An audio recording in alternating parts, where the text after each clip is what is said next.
Also, I guess this week turned out a little different than you planned at the beginning of it. What is this like for your UFC debut, media day, International Fight Week? I mean, this is pretty wild. Oh, man, it's crazy. I think I'm in a dream right now. But at the same time, this is what I work for, and this is why I put in all the hard work. So at the same time, I'm excited, too.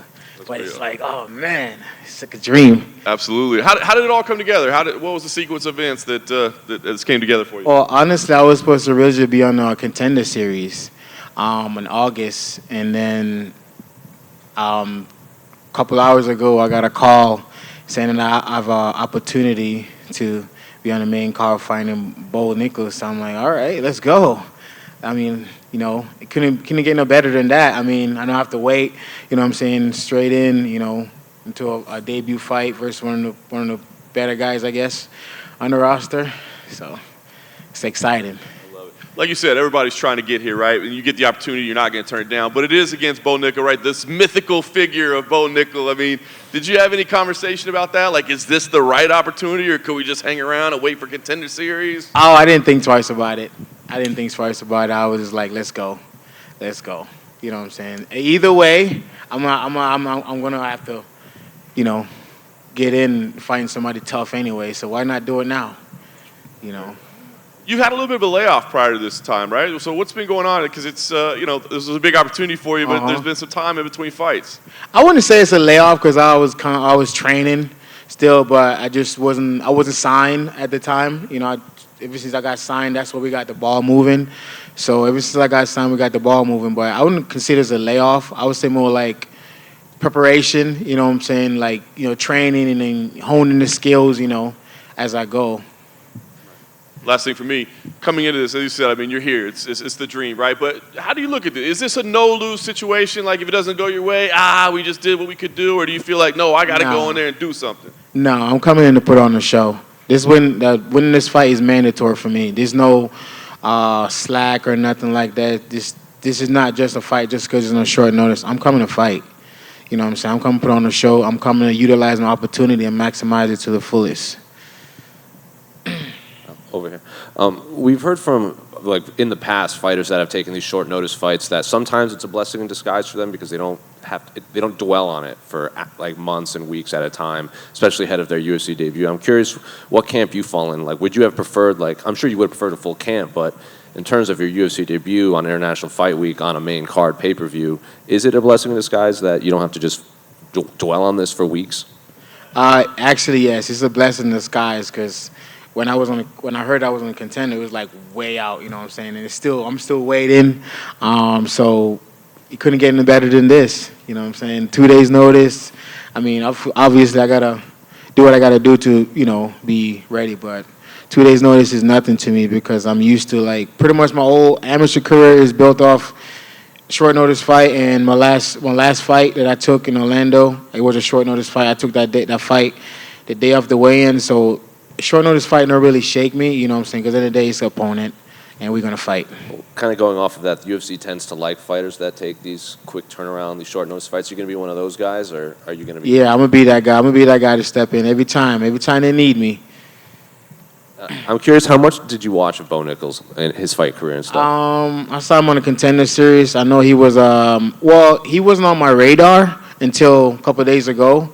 But I know he's a good wrestler, Division I, I guess state champion, undefeated in MMA, so am I. And he's just like another fighter like me. So I'm ready to go. I'm ready to tussle with this guy. Last one for me. On this same card, it's Robbie Lawler's last fight ever. So I'm curious, like, you obviously a fight fan. Do you have a favorite memory of Robbie's career, a favorite fight of his? When I just started watching MMA, Robbie Lawler, he fought Nick Diaz. That was a good fight. That was a good fight. He fought, it was a bloody one. He fought, I think, Roy McDonald. Yeah, that was a bloody one. So, and then he won the welterweight championship. So I know who Robbie Lawler is. Yeah, so for him to go out like this and for me to be on a platform like this with him retiring, I mean, couldn't get me no better than that. It's a dream come true. Question for you. Okay. talking about the magnitude of this fight. It's your UFC debut. It's an international fight week. You're opening for the pay-per-view. All these things amount and start to stack up against one another. In your mind and in your preparation through the journey from where you started to where you are now, what do you think has built you and got you many points? For my team, my coaches, from day one, my coach Julian always tell me, so when you get there, just be patient. When you get there, it's like it's gonna be like everything gonna be going fast. So you just gotta take it in and then stay calm and then take it as you go and enjoy the moment. So that's what I'm doing right now. It's a lot, but I'm just taking it for what it is and enjoy the moment, and because this is my moment, I earned it, so I'm enjoying it and living to the fullest. But damn, I can't wait to Saturday night. Speaking of that moment, elaborate a little bit more on the story, like where you were when you got the call for the move up from the Contender Series and everything on it. Honestly, I just got off a long day of work. I came home, cooked my dinner, sat down, popped the Corona. I'm about to sit down. Next thing you know, Lance is calling me. He's like, "Hey, where you weight at?" I'm like, about 206, 211. He's like, well, there he goes. Do you want to, do you have an opportunity for you? Do you want to take it? It's against Bo Nickal.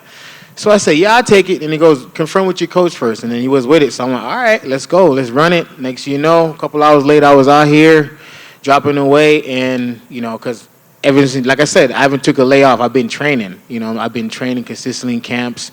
Not like as a fight camp, but like training, like keeping the body in shape, learning new things, taking classes and stuff like that. So I'm ready. I'm ready. Val, over any more ready. And talk a little bit about you being ready. I want you to talk about a little bit about your family, like what impact have they made along this journey and now being in this moment in the spotlight and everything happening so fast. Talk about their impact on you. Basically, pretty much back in the days, my dad was a boxer. So, but he never really like made it like on the big scene. We used to like in the backyard is like a dirt spot, ropes around it, and then, I'm watching them going at it, I remember one time I never seen my dad took an ass whooping before, but I seen him took an ass whooping that day. He was just pouring water on his head, so I was like, damn, this is crazy. This man is crazy. So I really picked up on that as I go. I definitely got the drive from him and the aggression and the gladiator mentality. So that's why. I'm Val, over here. You mentioned work. What do you do for work outside of fighting? I used to work in a restaurant, but I quit that and opened my own landscaping company. So that's what I'm doing right now full time. So I can actually make my schedule to actually train and, put more time to my career. So that's what I do in the daytime. I go training, and when I get out of training, I go do landscaping, and I come home and do it every day, do it again. And with the getting called up to the UFC, does that change things for you in terms of work? Are you going to still keep doing that? Oh, no, that doesn't change anything for me. I have a crew back home taking care of everything. Being on this platform doesn't change anything. I still want to grow my business and, hire people in and, feed families and change life still. Ain't nothing changed. I'm just where I wanted to be. That's all. And I saw a lot of fighters on social media kind of giving you a shout-out, like supporting you. I saw Ode Osborne, Chris Curtis. What does that mean to you to have so many other fighters kind of rooting for you this weekend? I mean, those guys are like family. You know what I'm saying? I have a relationship with those family. I train with those guys, been in the same spot with those guys. So we have a relationship, and I feel like we have a good connection, and those guys are really supportive. Ever since I came to Vegas, they've been really supportive, and that's really a big because, coming out here, you know what I'm saying, not from, this is not my hometown, what I'm saying? I'm just like out here. Pretty much I'm in the big old ocean right now, you know what I'm saying? So that's really good to get those support from those guys. It means a lot.